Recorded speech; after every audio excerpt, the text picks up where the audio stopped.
my question to you is, do you think people today still live like that? Where they're trying to control every outcome. Yes. Yes. I don't see why you wouldn't. And I mean that in the most bare way possible, like just being on the side of, neutral as possible. Why wouldn't you want all of the outcomes that you live your life to be the way you want it? And I mean that for the most holiest of holiest people. The person who wants the best and the best for the best will always, have prayers for everybody else, their children, their family, and they will always want everything to go well. And that is a promise that's even in heaven. But at the same time, you have people who, like you were saying, want to go for themselves. And there's an issue with that because it's morally wrong, so there's nothing wrong. I just want to throw that out there. There's nothing wrong with being ambitious.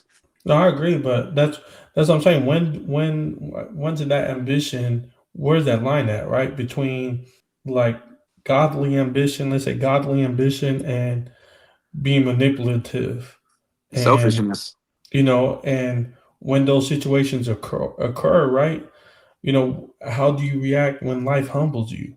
I think in Jacob's story, like you said, like in Genesis, when we read it, you know, the same type of deception he used and the things he was doing in his life, like that's what Laban does to him, right? He tricks him, and it's a humbling situation for him, right? Because he ends up in the situation that he did not want to be in. He Exactly. ends up not being able to control the outcome because he was tricked.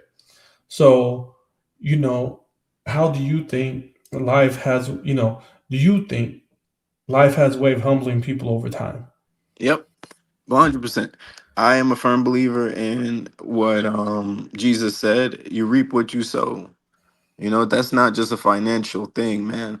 A lot of people call it karma or whatever, however you want to place it, man. Listen, you treat people, live by the sword, die by the sword. I'm just gonna use his words, man. I don't like bringing my own philosophy, but Jesus says all these things. Do unto others as you want done to yourself, and you put in the perspective of love, man. There's an energy that moves with negative energy and positive energy, and if you're putting negative energy out there, it's gonna come back and humble you.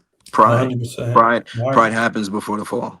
No, I agree with you. I honestly, that's what I was thinking too. Like, people have different sayings for, like you mentioned, karma. What goes around comes around, and it's even today when I went to church today, when I went to service, we had like a guest pastor, but even he mentioned like what you put into the world, you're going to get back.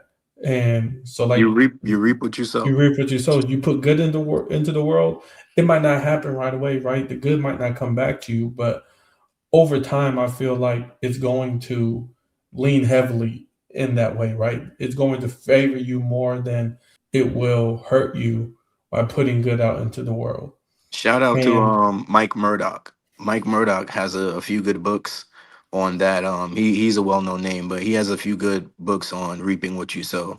So yeah, yeah, Mike Murdoch. Shout out to him. yeah, no, definitely. And I think even in times of in seasons of struggle, right? You still have to be positive. You still have to be. I remember hearing this years ago, and I can't remember if it was like on YouTube. It was for sure a pastor somewhere, and that something that I've made like almost a model, right? Like a setback is a set up for a comeback.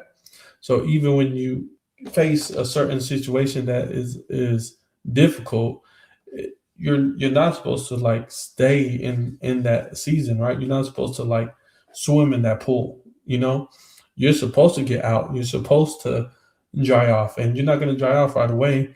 It's going to take time, but if you stay in that pool of struggle, then it's going to be tough. You're going to hate life. You're going to hate the way you live, and that's from experience. Like I could easily wake up every day and just be like, not today. I'm not feeling it. Like you mentioned, like you were starting off today's episode. Like 6 months ago, you weren't where you wanted to be compared, but you didn't stay in that place that you were in 6 months ago. And now we're here. We're at episode 2, and we're relating to Jacob.